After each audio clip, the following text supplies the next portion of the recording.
بسم اللہ الرحمن الرحیم۔ بسم اللہ الرحمن الرحیم۔ الاحسان اکیڈمی اسلامی عقائد کورس حصہ دوم، صفحہ نمبر 13، 7واں عنوان چل رہا ہے نبوت و رسالت کا شرعی مقام۔ اللہ تبارک و تعالی نے جتنے نبیوں کو بھیجا سارے نبی برحق ہیں، کیونکہ اللہ نے ان کو نبی بنایا ہے۔ جب اللہ کو خدا مانا ہے تو پھر اللہ کی خدائی کو ماننا ہے۔ اللہ نے اپنی خدائی میں ایک کام یہ بھی کیا ہے کہ نبی بنایا ہے کچھ لوگوں کو، تو ان کو اب نبی ماننا ہے۔ حضرت آدم سے لے کر حضور نبی کریم صلی اللہ علیہ وسلم تک سب انبیاء برحق ہیں، سب نبیوں پر ایمان لانا فرض ہے۔ کسی ایک نبی کا بھی انکار کرنے سے انسان کافر ہو جاتا ہے۔ قرآن پاک میں اللہ تعالیٰ فرماتے ہیں، سورہ بقرہ میں ہے، قولوا آمنا باللہ وما انزل الینا وما انزل الی ابراہیم واسماعیل واسحاق۔ آگے جا کے فرماتے ہیں وما اوتی النبیون من ربہم لا نفرق بین احد منہم، کہ ہم کوئی فرق نہیں کرتے، ہم سب کو نبی مانتے ہیں۔ اسی طرح اللہ تعالیٰ نے قرآن پاک میں دوسری جگہ فرمایا کلنا آمن باللہ وملائکتہ وکتبہ ورسلہ۔ اور دیکھیں کچھ قومیں ایسی آئیں جنہوں نے ایک نبی کا انکار کیا۔ قوم نوح تھی، صرف نوح علیہ السلام کا انکار کیا۔ قوم عاد تھی، قوم سمود تھی، قوم لوط تھی، انہوں نے اپنے رسولوں کو جھٹلایا۔ لیکن اللہ تعالیٰ نے کیا فرمایا؟ کذبت قوم نوح المرسلین، قوم نوح نے رسولوں کو جھٹلا دیا۔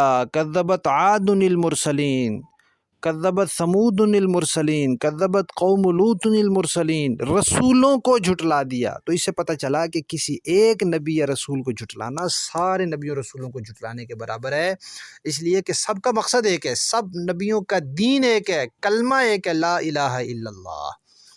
اور قرآن پاک میں سورہ نساء میں اللہ تعالیٰ فرماتے ہیں یقولون نؤمن ببعض ونکفر ببعض، کہ کہتے ہیں کچھ پر ایمان لائیں گے کچھ پر نہیں لائیں گے۔ اللہ فرماتے ہیں اولئک هم الکافرون حقا، یہ پکے کافر ہیں۔ تو جو کسی نبی پر ایمان لائے اور کسی پر نہ لائے، حضرت موسیٰ کو تو مانے، حضرت عیسیٰ کو نہ مانے، حضرت موسیٰ عیسیٰ کو مانے، نبی کریم صلی اللہ علیہ وسلم پر ایمان نہ لائے، تو اللہ فرماتے ہیں یہ مسلمان نہیں ہے۔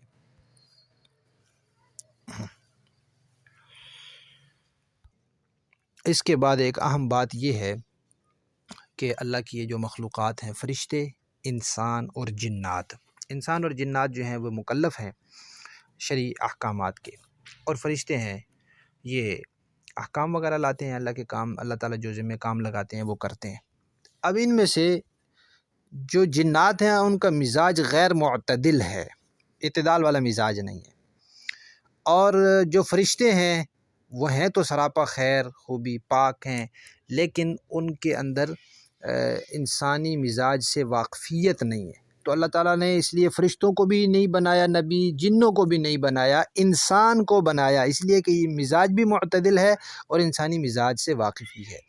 تو جتنے بھی نبی آئے سب کے سب انسان تھے، لیکن یاد رکھیے کسی نبی کے بارے میں یہ کہنا کہ وہ ہمارے جیسے انسان ہے، یہ کفر ہے۔ نبی انسان ہے، حقیقی انسان ہے، اعلیٰ درجے کے انسان ہے، ایسے انسان ہے کہ فرشتوں سے اعلیٰ ہیں، لہذا اپنے جیسا کسی کو کہنا یہ کفر ہے۔ نبی کیونکہ آئے ہیں انسانیت کی اصلاح کے لیے، تو اصلاح کے لیے ضروری ہے کہ وہ پاکیزہ بھی ہوں اور انسانی جذبات سے واقف بھی ہوں۔ اب انسانی جذبات کیا ہیں؟ انسان کے رجحانات ہیں، احساسات ہیں، جذبات ہیں، بہت سی ایسی چیزیں انسان کی کیفیات جن کو صرف انسان سمجھ سکتے ہیں۔ مثلا کسی آدمی نے کبھی خواب ہی نہیں دیکھا، کبھی نہیں دیکھا خواب، اس کو کیسے سمجھائیں گے خواب؟ کسی نے آم کا ذائقہ نہیں چکھا، اس کو ہم کیسے بتائیں گے کہ آم کا ذائقہ کیسے ہوتا ہے؟ کوئی آدمی پیدائشی نابینا ہے، اس کو ہم کیسے بتائیں گے کہ گلاب کے پھول کی رنگت ایسے، کیسے سمجھائیں گے اس کو؟ تو اب فرشتہ جو ہوگا نہ اس کو بھوک لگے گی، نہ اس کے اندر کوئی شہوت ہوگی، نہ اس کے اندر ایسے انسانی جذبات ہوں گے، نہ احساسات ہوں گے، تو پھر وہ انسانی مزاج سے واقف کیسے ہوگا؟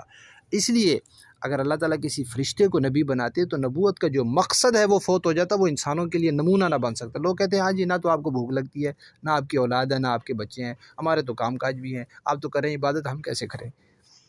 تو اللہ تعالیٰ نے انسانوں کو نبی بنایا ہے تاکہ وہ ہدایت کا جو کام ہے اور اصلاح کا کام ہے وہ کر سکیں۔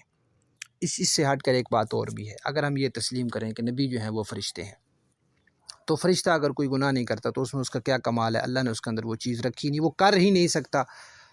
نبیوں کے جو کمالات ہیں، ان کا صبر ہے، ان کے اندر حکمت ہے، ان کا زہد ہے، اللہ پر توکل ہے، ان کا علم و حکمت ہے، ان کے اندر محبت ہے، ہمدردی ہے، دل سوزی ہے، غمخواری ہے، تو یہ سب چیزیں نبیوں کے کمالات ہیں۔ اگر ہم کہیں کہ نبی فرشتہ ہے تو پھر نبی جو کھاتے پیتے ہیں، نبی جو پیدا ہوئے، تو یہ سب نبیوں کے لیے عیب بن جائیں گے۔ اور اللہ تعالیٰ نے انبیاء کو بھیجا ہے، ہم دیکھتے ہیں نبیوں کی تعداد 1,00,000 سے زیادہ ہے، 1.25 لاکھ، مختلف روایات ہیں۔ اور آسمان سے جو اللہ تعالیٰ نے کتابیں اور صحیفے بھیجے، ان کی تعداد 100 کے لگ بھگ ہے۔ 4 تو بڑی مشہور کتابیں ہیں، کچھ صحیفے ہیں۔ انبیاء کی تعداد 1,00,000 اور صحیفوں کی تعداد 100، تو معلوم ہوا کہ انسانیت کی اصلاح میں شخصیات کا کردار زیادہ اہم ہے۔